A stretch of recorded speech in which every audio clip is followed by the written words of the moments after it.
Hello అండి, అందరూ ఎలా ఉన్నారు? బాగున్నారా? చాలా డేస్ అయిపోయింది ఒక లాంగ్ వీడియో పోస్ట్ చేసి. ఈ వీడియోని మార్నింగ్ రొటీన్ అంటారు, ఈవినింగ్ రొటీన్ అంటారు, మీకే వదిలేస్తున్నాను. యాక్చువల్లీ ఆఫ్టర్నూన్ 1 నుంచి అయితే స్టార్ట్ చేశాను వీడియో తీయడం. నార్మల్గా అయితే మార్నింగ్ రొటీన్ చేద్దాం అనుకుంటున్నాను, కానీ మా వాడితో అస్సలు కుదరదండి. వాడు అసలు నన్ను మార్నింగ్ పనులు కానీ చేసుకొనివ్వడు. మేము స్నానాలు చేసి తినేసరికి ఇలా 1, 2 అయింది. మధ్య ఏంటో నాకు బాగా బద్ధకం ఎక్కువైపోయింది. 3 డేస్ వరుసగా వర్షాలు పడుతున్నాయి. అయితే బట్టలు అయితే వాషింగ్ మిషన్లోనే వేసేది, అయినా నా వల్ల కాలేదు బట్టలు ఫోల్డ్ చేసి పెట్టడం. ఇంకా ఈ రోజు అయితే తీరిగ్గా కూర్చొని మరి చేస్తున్నాను. మా వాడు పడుకున్నాడని చెప్పేసి. మా వాడు పడుకున్న ఎక్కువసేపు పడుకోడు, 1 అవర్ 2 అవర్స్ అంతే. డేకి ఓన్లీ 1 టైమే పడుకుంటాడు. మధ్యాహ్నం అయ్యేసరికి తింటాడు, ఇంకా కాసేపు ఇంకా రోజంతా ఆడుతానే ఉంటాడు. నేను క్లీన్ చేసిందంతా వేస్ట్ అయిపోయింది అని తీసి కింద పడేస్తూ ఉంటాడు. నాకు ఒకసారి ఒక ఆవిడ చెప్పింది, మా బాబుకి కోల్డ్ వచ్చిందని చెప్పేసి నేను తీసుకెళ్ళాను హాస్పిటల్. వాళ్ళ బాబు నడుస్తున్నాడు అప్పటికి, మా వాడు అప్పటికి నడక రాలేదు. అయితే ఆవిడ అన్నారు, ఈ స్టేజే బాగుంది, పాకుతా ఉంటున్నారు, మనం మేనేజ్ చేయగలమని చెప్పి. వాళ్ళు మంత్స్ నడవడం స్టార్ట్ చేశారా, మనం అసలు కంట్రోల్ చేయలేము వాళ్ళని అనేసరికి నాకు అప్పుడు నవ్వొచ్చింది. ఎందుకు వాళ్ళు అంటున్నారో అనిపించింది, కానీ ఇప్పుడు అర్థమవుతుంది ఎందుకన్నారు వాళ్ళని. బాబోయ్, మేమైతే అసలు మేనేజ్ చేయలేమండి మా బాబుని. ఒక్కటే కేకలు పెడుతుంటాను, పడుకున్నాడు కదా అని సైలెంట్గా ఉంది ఇల్లు, లేకపోతే అసలు మీరు కానీ వినలేరు. ఒకసారి వీడియో తీసి పెడతాను మా వాడు ఎలా అరుస్తారో, మాకే భయం వేస్తుంది. మా వాడు అలా అరుస్తూ ఉంటాడు. ఇంక ఇలా ఫోల్డ్ చేస్తున్నా లేదు, మధ్యలోనైతే లేచాడు, మళ్ళీ పాలు తాకేసి పడుకున్నాడు. ఇంకా ఫోల్డ్ చేయడం అయిపోయింది. ఇంకా వాడికి ఏడుపు ఆకలి అవుతుందని చెప్పేసి ఇంకా అన్ని బట్టలన్నీ ఎక్కడికక్కడ సర్దేసి ఇంకా వాడి కోసం అయితే వంట స్టార్ట్ చేశాను. మా వాడు ఎవరు కనిపించకపోతే లేచినా సైలెంట్గా అలానే ఉంటాడు. అసలు ఎవరైనా కనిపిస్తే చాలు ఏడవడం స్టార్ట్ చేసేస్తాడు. కెమెరా ఉంది కదా అని చెప్పి నవ్వుతున్నాడు.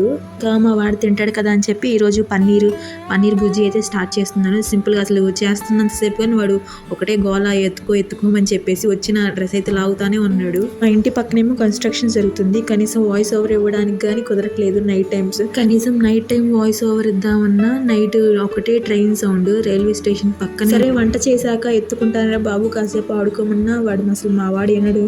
వాడిని ఎత్తుకొని ఇంకా అలా ఒక్క చేత్తోని ఇలా చేసేసాను. సింపుల్గా నార్మల్గా ఎగ్ ఫ్రై ఎలా ఉంటుందో అలానే ఉంటుంది. టేస్ట్ మాత్రం చాలా బాగుంటుంది, పిల్లలకి పెట్టచ్చు. పన్నీర్ అయితే బాగుంటుంది. నేను ఎప్పుడు ఫుడ్ తింటున్నా నా పక్కనే కూర్చోబెట్టుకుంటాను. అంటే మేము ఈ మధ్య వాడు తింటున్నాడు కదా అని చెప్పి ఎక్కువ స్పైసెస్ ఆల్సో ఏవి వేసుకోవట్లేదు. కారం ఉప్పు తగ్గించే వేస్తున్నాం. మా వాడు కానీ తింటాడు కదా అని చెప్పి వాడి కోసం సపరేట్గా ఫుడ్ చేస్తే వాడు తినడు. మేము తినే ప్లేట్లో చేయి పెడతాడు. ఇంకా అందుకే మేము తినేటప్పుడే వాడికి పెడతాము. బాగున్న తినడు అసలు, నేనే తినాల్సి వచ్చేది అదంతా చేసిందంతా. సరే మాతో అయినా తింటాడు కదా అని ఎక్కువగా పప్పు ఇవే చేస్తాను, ఆకుకూరలు. చికెన్ ఆల్సో మా వాడికి 1 ఇయర్ కంప్లీట్ అయ్యాకే స్టార్ట్ చేయించాము తినిపించడం. అది ఆల్సో అప్పుడప్పుడు కొంచెం అలా ఒక 1 పీస్ 2 పీస్ అలా పెడతాము. ఎప్పుడు వంట చేసినా మార్నింగ్ చేసి మళ్ళీ నైటే వంట చేసేదాన్ని. ఈరోజు మధ్యాహ్నం ఆల్సో చేశాననేమో గ్యాస్ అయిపోయింది. నైట్ చపాతీలు చేశాను, కర్రీ చేస్తుంటే గ్యాస్ అయిపోయింది. ఇంకా చేసేదేం లేక బయట నుంచి కర్రీ తెచ్చుకొని తిన్నాము. పాలక్ ఆలు కర్రీ చేస్తున్నాను, వీడియో ఆల్సో తీస్తున్నాను. ఇంకా సడన్గా కుక్కర్ పెట్టాను, ఆలు బాయిల్ చేద్దామని. ఇంకా గ్యాస్ అయితే అయిపోయింది, ఇంక చేసేదేం లేదు. అందుకే హాఫ్ వ్లాగ్ అయితే పోస్ట్ చేస్తున్నాను. నేను యూట్యూబ్ స్టార్ట్ చేసిన దగ్గర నుంచి ఆల్మోస్ట్ 2-3 మంత్స్ అవుతుందేమో. అంటే కన్సిస్టెంట్గా పోస్ట్ చేయాలి అనుకున్న టైంలోనే ఏదో ఒకటి జరుగుతూనే ఉంటుంది. గ్యాస్ అయిపోయింది కదా, ఇంకా కుకింగ్ వీడియోస్ కానీ 2 డేస్ వరకు వస్తాయో రావో తెలీదు. ఇంకా 1-2 మంత్స్ ఏమో మా మమ్మీ వాళ్ళ ఇంట్లో ఉన్నాము. అయినా అప్పుడప్పుడు పోస్ట్ చేసేదాన్ని వీడియోస్. కానీ ఇక్కడికి వచ్చాక కన్సిస్టెంట్గా పెట్టాలి అని చెప్పి డైలీ 2 షార్ట్ వీడియోస్, వీక్కి 1 లాంగ్ వీడియో అయినా పెడదాం అనుకున్నాను. అప్పుడే ఏదో ఒకటి ఇలా జరుగుతూనే ఉంటుంది నాతో అయితే. నాకైనా అందరికీ ఇలా జరిగిద్దా నాకు అర్థం కాదు ఒకసారి.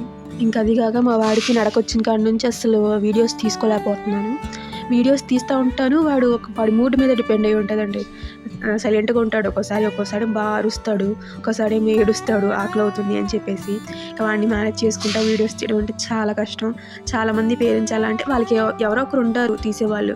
మనకి ఇక్కడ ఎవరు ఉంటారు చెప్పండి. మా వాడు ఆఫీస్కి వెళ్ళిపోతే నేను ఒక్కదాన్ని బాబుని చూసుకుంటా వీడియోస్ తీసుకుంటా ఉండాలి. నేను స్టార్ట్ చేసి 2-3 మంత్స్ అవుతుందా, నేను ఎప్పుడు ఫీల్ అవ్వలేదు నాకు సబ్స్క్రైబర్స్ రావట్లేదని. కానీ అప్పుడప్పుడు అనిపిస్తుంది, కొంతమంది వీడియోస్కి డిస్లైక్స్ కొడతారు కదా, వాళ్ళకి వీడియో నచ్చకపోతే స్కిప్ చేయొచ్చు కదా, ఎందుకు డిస్లైక్స్ కొట్టేది? వాళ్ళు చేయనప్పుడు పక్కన వాళ్ళని కానీ ఏం చేయనిరా? నా వీడియోస్ మీకు నచ్చకపోతే ప్లీజ్ స్కిప్ చేసేయండి. ఓకే అండి, వీడియో నచ్చితే చిన్న లైక్ ఇచ్చి ఛానల్ని సబ్స్క్రైబ్ చేసుకోండి. ఉంటాను మరి, బాయ్.